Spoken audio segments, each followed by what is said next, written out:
Bien, vamos a darle la cordial bienvenida a nuestro segundo invitado, el doctor Luis Eduardo Franco Mendoza. Él es constitucionalista y analista político. Vamos a seguir analizando la coyuntura política y desde el punto de vista constitucional también.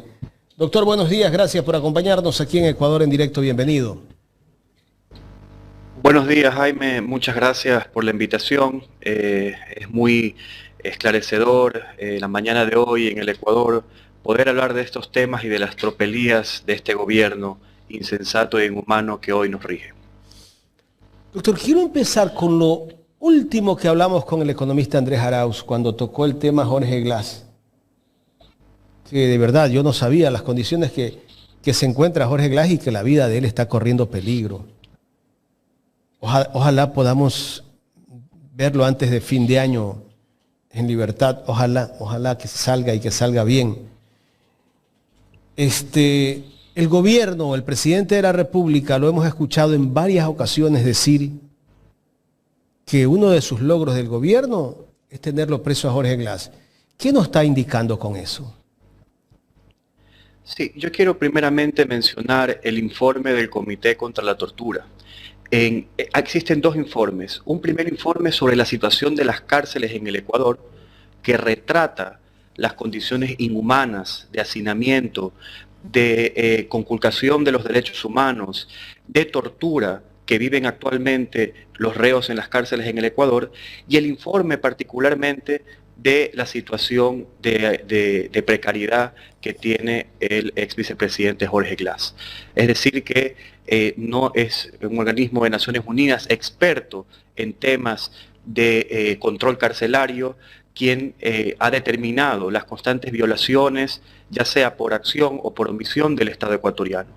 Y lo segundo, esta es una muestra más y una manifestación más de un Estado oligárquico que irrespeta las normas de la democracia liberal, del derecho liberal, ¿no? Uno de los principales principios del Estado de derecho liberal es el principio de división de poderes, en la cual el Ejecutivo actúa como garante y como instrumentador ¿de qué? De las políticas públicas, pero no de las decisiones judiciales, en la que debe de regir una función judicial independiente, una función judicial que interprete las normas de conformidad a las convenciones jurídicas, de conformidad a los criterios jurídicos más aceptados de una sociedad. Pero estas declaraciones, con otras torpezas del presidente Noboa, lo que hacen es retratar la cara más visible del Estado oligárquico que nos gobierna, un Estado que no le importa la división de poderes, un Estado que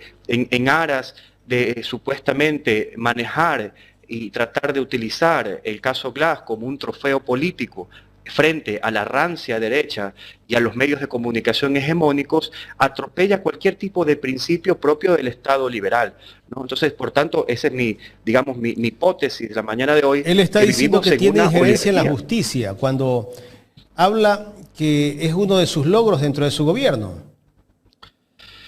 Por supuesto, se lo atribuye, o sea, es decir que en su supina ignorancia, él atribuye esto como una manifestación de la política que él hace contra la lucha contra la corrupción. Pero esto claramente riñe contra los principios elementales, como le decía antes, el principio de división de poderes. Y ese él ha mostrado, por supuesto, no solamente en el caso Jorge Glass, sino en el caso del derecho nacional, que él desprecia el Estado de Derecho. Él ha despreciado el Estado de Derecho cuando ordenó la invasión, el asalto a la embajada en México, despreció la Convención de Viena, despreció la tradición internacionalista que ha tenido el Ecuador del respeto al derecho internacional, ha despreciado el derecho cuando hace lo que le da la gana con la vicepresidenta de la República, que a través de un sumario administrativo, donde claramente el artículo 83 de la Ley Orgánica del Servicio Público y Carrera Administrativa excluye a los dignatarios de elección popular a la carrera del servicio público, por tanto no tenía el régimen, el Ministerio de Trabajo, de poder suspender a la vicepresidenta de la República. Y en el caso no consentido de que esa suspensión esté vigente, esa suspensión no significa inhabilitación para poder suceder de conformidad a las causales que establece la Constitución, particularmente el artículo 146 de la Constitución sobre lo que se considera ausencia temporal y cómo deben de sucederse en los casos previstos en la misma. Entonces vea usted cómo que estos dos ejemplos que estoy poniendo retratan la cara más visible de este desprecio al derecho internacional, de este desprecio al derecho interno, en aras de ¿qué? De una politiquería y de justamente jugar la carta de la extrema derecha. Y este es otro de los rasgos de estos gobiernos, es decir, son gobiernos de extrema derecha que irrespetan las normas de la democracia liberal que han servido de consenso desde la segunda mitad del siglo XX hasta la actualidad. Hoy vemos el irrespeto y el desprecio por el Estado de Derecho. Jaime. Doctor, yo escucho algunos altavoces del gobierno, me refiero a periodistas que son rocolas, como los describía el otro día Ramiro Aguilar en este espacio, que si no le meten la rocola, la moneda, no cantan, o sea, no hablan lo que tienen que hablar. Y dicen, bueno, había que buscarle una salida a que la vicepresidenta no asuma la presidencia una vez que el presidente de la República pida el permiso o tenga que ir a la campaña electoral. Había que buscarle una salida, o sea, no importa si atropellas la Constitución o la ley. Claro, los medios de comunicación tienen un rol estratégico y un rol de dominación propio del establecimiento de un estado de cosas en donde se desprecia el Estado de Derecho. Es decir, los medios de comunicación como operadores ideológicos se encargan de normalizar, se encargan de tratar de convencer a la gente, al pueblo, de que es normal estas actitudes, de que son correctas, de que era lo que políticamente había que hacerse, y respetando las sagradas normas contempladas en la Constitución y en la ley. Es decir, esto forma parte de la campaña mediática, del framing mediático que justifica y que soporta todas las decisiones de un gobierno oligárquico, y no solamente en el campo del irrespeto al Estado de Derecho, sino también en la crisis multidimensional que vive el Ecuador, la crisis energética, la crisis de seguridad, la crisis del sistema del sistema de educación pública, la crisis en los hospitales. Entonces los medios de comunicación hegemónicos operan para justificar estas crisis, para desviar la atención, para echarle la culpa a otros, para justificar y para decir, no, no es culpa del presidente Noboa, el presidente Noboa lo está haciendo bien. Muchos de ellos pautados, muchos de ellos bajo una lógica de las cloacas más rancias del Estado, como lo hemos visto ahora que salen a la luz los chats del ex candidato a la presidencia, Fernando Villavicencio, quien golpeaba en contubernio con ciertos generadores de opinión y opinólogos que a guisa y que fungían como, digamos, periodistas neutrales, pero que en realidad estaban financiados, que estaban enconchavados con la perpetración de un discurso de odio, de un discurso de extrema derecha que hoy justifica un Estado oligárquico en la que Noboa se encuentra después de 7 años, pero que en realidad inició con Lenín Moreno, con el viraje ideológico de Lenín Moreno, continuó con Lazo, y que hoy Noboa, de forma aún más torpe, de forma aún más insensata, sigue instrumentalizando a costa de los grandes y más caros intereses nacionales. ¿Cuál es la diferencia del gobierno de Lazo con el de Noboa? Ninguna. Es decir, la única diferencia que hay es una diferencia de cambio del personaje, porque a decir verdad, y hay que tratar de ser objetivo, el presidente Lazo al menos tenía facilidad de palabra, el presidente Lazo era más locuaz, manejaba mejor las relaciones personales. Pero tal vez Lazo no se atrevía a asaltar una embajada. Quizás manejaba mejor las formas, ¿no? Porque era muy vanidoso en lo que dirán de él o de su legado, ¿no? Entonces, de alguna forma, todavía tenía un poco de vergüenza. Sin embargo, vemos ahora que este presidente parece que en su insensatez, en su falta de conocimiento de lo que debe de ser un estadista, en cómo la historia le va a él a juzgar, es aún más burdo, aún más tonto y aún más ignorante que Lazo. Esa es la diferencia, a mi concepto. Estamos dialogando con el doctor Luis Eduardo Franco Mendoza. Doctor, Revisando un poco todo lo que estamos viendo, justo estamos casi que ya a 2 días del primer año de gobierno de Daniel Noboa, casi digo Guillermo Lasso, bueno, casi que son lo mismo, por ahí van, ¿no? ¿Qué podemos destacar? Siempre estoy preguntándole en esta semana a nuestros invitados, ¿qué podemos destacar de este gobierno que por lo menos, digamos, algo bueno hizo? Bueno, yo no encuentro ningún tipo de virtud en el manejo de la política pública, porque se podría también decir que al menos sus funcionarios de alguna forma son competentes, porque bueno, si el presidente no lo es, al menos está bien asesorado, al menos tiene funcionarios que son probos, que digamos están haciendo en las diferentes áreas de gobierno algo por cambiar las cosas, por mejorar la situación del Ecuador en sus diversas actividades, pero ni eso, Jaime. Entonces, veo un control de la crisis energética que ha venido sorteando de forma muy coyuntural. No existió ningún tipo de planificación. Vemos una política criminal que falla y que sigue estando en un error de concepto, es decir, se trató el plan Fénix de posicionarlo a nivel comunicacional, pero a nivel de la política criminal, a nivel criminológico, esto está totalmente vacío, no hay resultados visibles, más allá de que se puedan decir cualquier cosa, ¿no? Esto también está circunscrito al marco de los hechos alternativos, es decir, el gobierno dice que ha reducido los índices delincuenciales, y la realidad del día a día del ciudadano es otra, ¿no?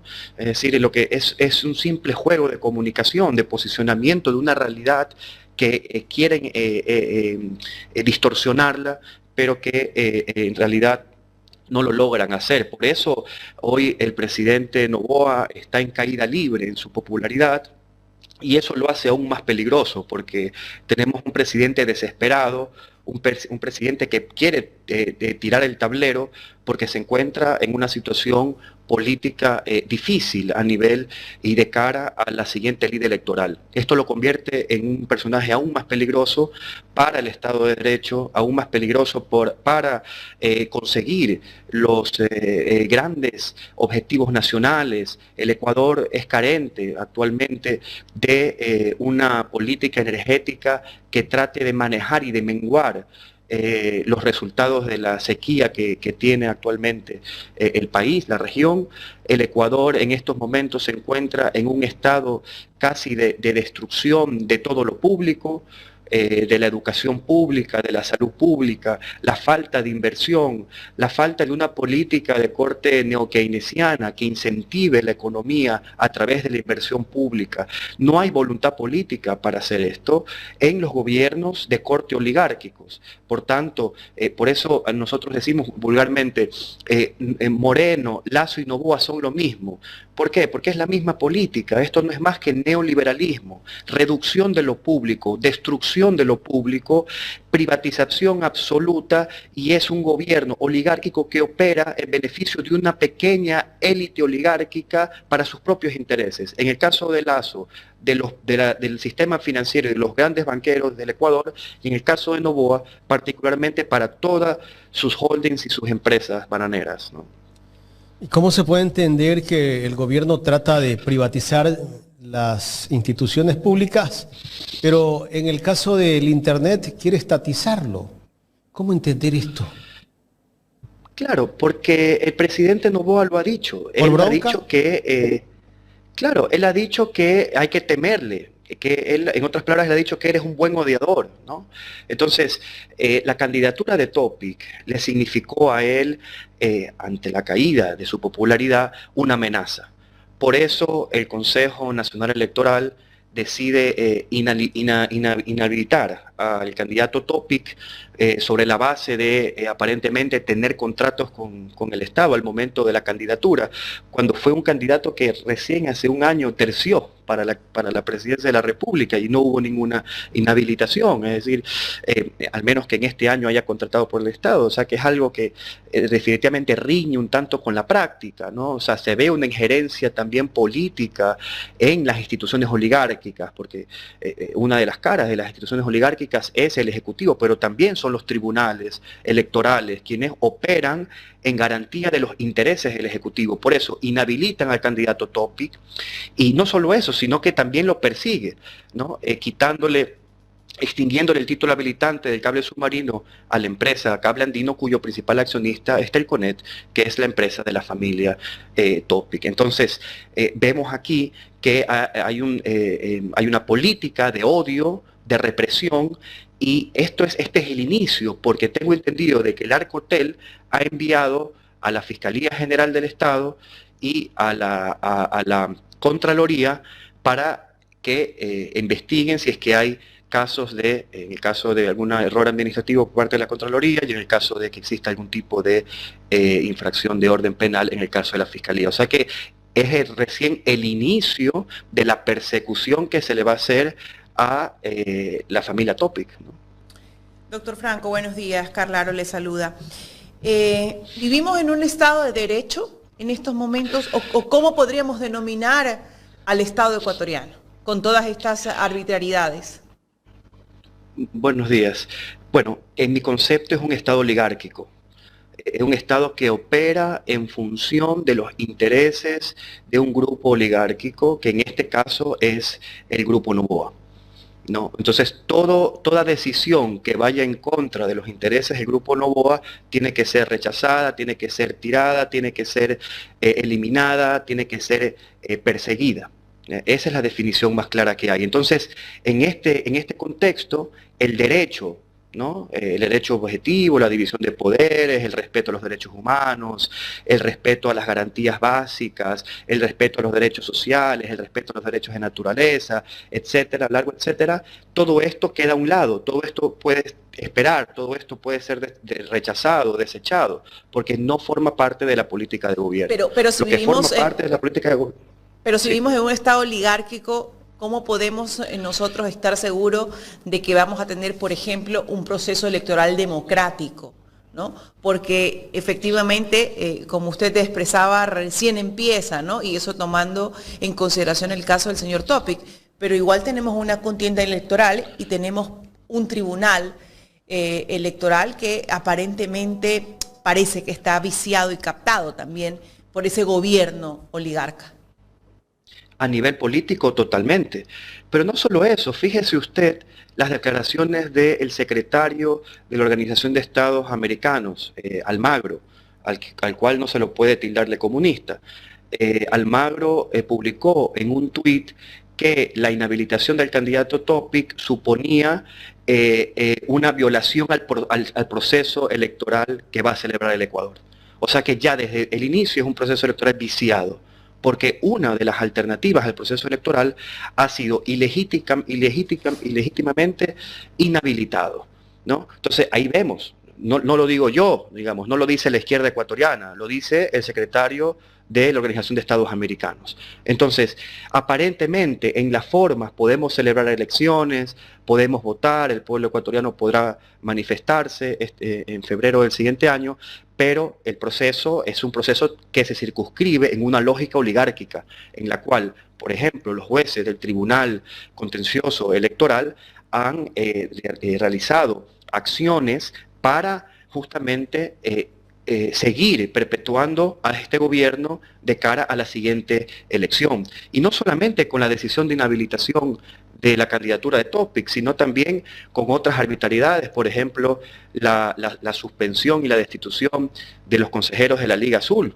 ¿no? Cuando era totalmente ilegítima una sanción pero tan severa de inhabilitación de los derechos políticos, que contraría criterios de la Corte Interamericana, que precautelan los derechos políticos de participación, de elegir y ser elegidos, con la máxima de la sanción, que es la destitución, cuando en realidad lo que tuvo que haber hecho, si es que había cabida, ya sea en el caso de la Liga Azul como en el caso de Topic, si es que había cabida a algún tipo de sanción, tenía que ser proporcional, no podía ser inhabilitaciones que van contra los derechos políticos, por ejemplo, ¿no?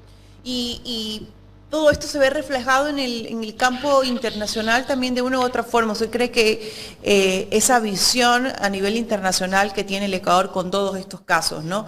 El pronunciamiento del señor Almagro, el tema de la vicepresidenta, la intromisión a la embajada de México, territorio mexicano, la vulneración de los derechos humanos en todos los aspectos del ex vicepresidente Jorge Glass, de pronto hace que la comunidad internacional no confíe y que ni siquiera venga o acepte estar presente esos mandatarios, por ejemplo, en una cumbre iberoamericana que era de mucha importancia, o que ha sido de mucha importancia para todos estos países que forman parte? Sí, esto es este desprecio por la invitación del Estado ecuatoriano por parte de todos los presidentes, porque solamente vino el rey de España y el presidente de Portugal del bloque interamericano, supone esto, ¿no? Es decir, una presidencia que está encargada a toda luz y a toda máquina de cara a una campaña electoral a seguir perpetuando constantes violaciones no solamente al derecho nacional, sino también al derecho internacional, y que por tanto pierde legitimidad a nivel internacional, y también el hecho de que dentro de un contexto de guerra, porque vivimos un conflicto armado interno, dentro de un contexto de crisis multidimensional, energética, de seguridad, de las prestaciones sociales, etcétera, ¿quién puede venir en buenas condiciones a avalar una cumbre en que se van a exponer visiones y misiones de los países que de alguna forma vienen a representar el progreso, la armonía, el respeto a los derechos humanos, el respeto por los principios elementales de las relaciones internacionales, el derecho internacional? ¿Con qué cara se van a tocar todos estos temas? Entonces, esto se ha visto reflejado en las ausencias de los jefes de Estado y en el desprecio de un gobierno que ha manejado a su arbitrio con total irracionalidad las relaciones internacionales del país. Doctor, una de las cosas que más preocupa en estos momentos es qué va a pasar con el país a partir de enero 5, cuando el presidente Daniel Noboa tenga que empezar su campaña electoral, porque así él ha decidido, pues, ¿no?, ir nuevamente a la contienda electoral, y tenga alguien que asumir la función de presidente o de presidenta de la República. Estamos bastante claros, pues, ¿no?, que se ha vulnerado todos los derechos de la señora Verónica Abad, pero como está la función judicial, la función electoral y los diferentes órganos están captados por el poder, ¿qué se avisora? ¿Qué es lo que nos espera? ¿Es constitucional? ¿No es constitucional? ¿En manos de quién va a quedar el país? ¿Quién me va a gobernar durante 45 días? Es la pregunta que nos hacemos. Bueno, yo avisoro una pugna de poderes de aquí hasta enero. ¿En qué sentido? Actualmente me parece que el día de hoy va ya a llegar la vicepresidenta. La vicepresidenta actual es Verónica Abad, de acuerdo al derecho, de acuerdo a la Constitución. Ahora, habrá que preguntarse, ¿qué van a hacer las instituciones oligárquicas? ¿Y cuál va a ser la respuesta a las decisiones de las instituciones oligárquicas? Por ejemplo, de la Asamblea Nacional, ¿no? ¿Va a haber mayoría para reconocer como vicepresidenta legítima a Verónica Abad? Bueno, esto es una decisión política, ya veremos, pero van a haber tensiones, ¿no? Porque va a haber un ejecutivo que va a desconocer esa calidad, que dicho sea de paso, ya han elegido a una vicepresidenta que nadie la conoce, que no goza, y cuando digo nadie la conoce, digo no en términos despectivos, sino en términos democráticos, es decir, no goza de legitimidad democrática. ¿Y es ilegal nombrarla de esa forma? Por supuesto que sí, porque por las consideraciones de la suspensión temporal que le hacen a la vicepresidenta Verónica Abad a través de un sumario administrativo, cuando el artículo 83 de la Ley Orgánica de Servicio Público de Carrera Administrativa expresamente excluye dentro del régimen a los dignatarios de elección popular. a Verónica Abad no se le podía, en otras palabras, no se le podía seguir un sumario administrativo.